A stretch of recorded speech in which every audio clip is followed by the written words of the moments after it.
So are we on the brink? As billionaire investor Ray Dalio warns us of a 1 in 3 chance of US civil war, millennials find themselves at a crossroad. Political polarization is escalating. Populism, which is the voicing of anti-establishment, is rising. This leads us to ask, what are the 3 assets that millennials must have in order to prepare for US civil war? So the number 1 best asset all millennials must have is their own business. Now, we're not going to talk about too many chiefs, not enough Indians. I know that we can't all be business owners and have no employees, but you're this deep in this video because you're a business owner type.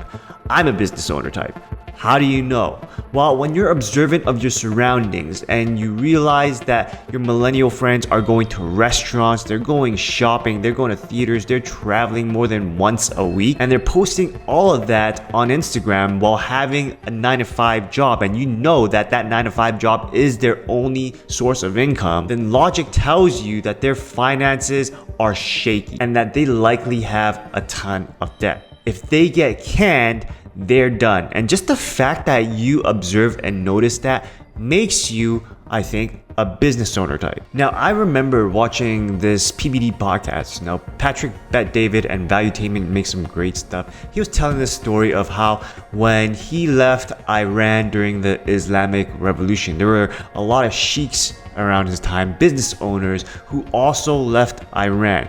But when they moved to places like the US and Canada, North America, they had to start over again as low income wage earners because the skills that they had in Iran wasn't transferable to their new home. The difference though between then and now is that with online businesses, you can now acquire skills that are transferable cross borders. Like if you are a doctor from one country, that is not a transferable skill to a new country unless you get recertified. The point I want to make here is that I honestly frequently see my millennial friends spend frivolously on instant gratification while they know or might not know that they are just one firing away from complete disaster. For myself, on the other hand, I want to build side hustles and diversify my income so that I can cushion myself in case that events happen to myself. So in the last video, we talked about how many millennials are faking wealth. How many of them are living the high life? They are chasing the illusions of wealth, and Gen Z and millennials are particularly affected. Since the Fed started raising rates in March 2022, average credit card balances for Gen Z surged by 62% from 2K to 3.3K. Likewise, millennials' average credit card debt increased 50% from $4,500 to $6,700. So late last week, my friend Bruce, who is 70 right now, sent me an article saying that Warren Buffett was cash hoarding $189 billion, waiting for a good time to invest. Now, I already saw this article, but it just goes to show the difference in values between the generations. Like, Buffett isn't even a boomer. He is part of the silent generation, and there's not a lot of them that exist in the world anymore. But instead of blowing his cash and using it to live a very fun lifestyle before he passes away, he chooses to just sit on it and wait for the big dip, which is defined by like more than a 30% drop in a market, so he can get some deals. So I think that the second best asset is survival skills and ammo. And I know that a lot of people will probably disagree with me on this, but just yesterday, a friend of mine was asking me about the economy because he knows that I make these kind of YouTube videos. And he was concerned about the markets, but he just wasn't able to connect the dots on what was happening in the economy. He was just like, I don't go out, man. All I do is stay at home and just hang out with my family and play video games.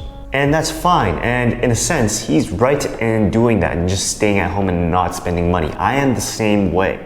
I explained to him that millennials these days, what they're doing is they're going shopping, they're going to restaurants, going to theaters, they're traveling. I mean, it's summer. It's time to go and have fun. But is it? I mean, 24 and 25 is going to be the most crucial time for us to build. The US national debt is sitting at $34 trillion, and we know that the only way out is to print. My belief is that when they print, prices will rise even more than they are now, and with people being so broke and tapped out, they'll have to resort to stealing, even more so than now. So if you think stealing is frequent now, I feel like it's gonna be more prevalent right after 24 and 25.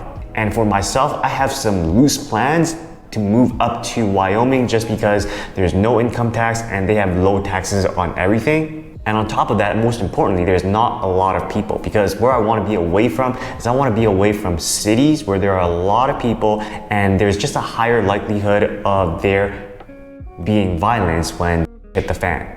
But that doesn't mean that I am not going to prepare myself for the event of when it happens with ammo and survival skills. But anyway, those are my thoughts, and I recognize that they might be a tad extreme, but let me know in the comments, what do you think? The sad part is millennials are super obsessed with their gadgets. Think about how many people lined up for the Apple Vision Pro versus buying Bitcoin when it dipped to 55K. The government doesn't teach us financial literacy for one reason. They want to keep us controlled. And it's become routine for me to actually go and look at Bitcoin prices every single day so I can get in at a really good price. I do not trust the government, and I think that the one way to get out of the government manipulation and confiscation of your assets when the fan is through Bitcoin. I do foresee that the dollar is going to blow up in my lifetime and that violence will be the result of that, and I want to be as far away from that violence as much as possible. So the lesson I want you to take away is that the path less traveled is the key to resilience.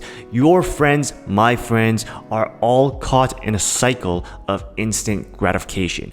They don't know it, but we do. The 9-to-5 grind seems stable, but it is actually super fragile. Lesson 1 is that the ownership of a business, side hustle, or skill is the armor against complete disorder. And while others dine out and post of their magnificent lives on Instagram Reels, lesson 2 is that you are at home. In the quietude of your home, you are practicing your skills, honing your craft, and stockpiling ammo so that when violence knocks, you are ready. Governments out there are all distracting your friends and mine, telling them that everything is okay. Well, it only takes one look at the national debt of 34 trillion to know that everything is not okay. And lesson 3 is that while there is still time, you take your fiat money, fiat currency, and you start, if you haven't started yet, or continue offloading it to hard money. That is Bitcoin,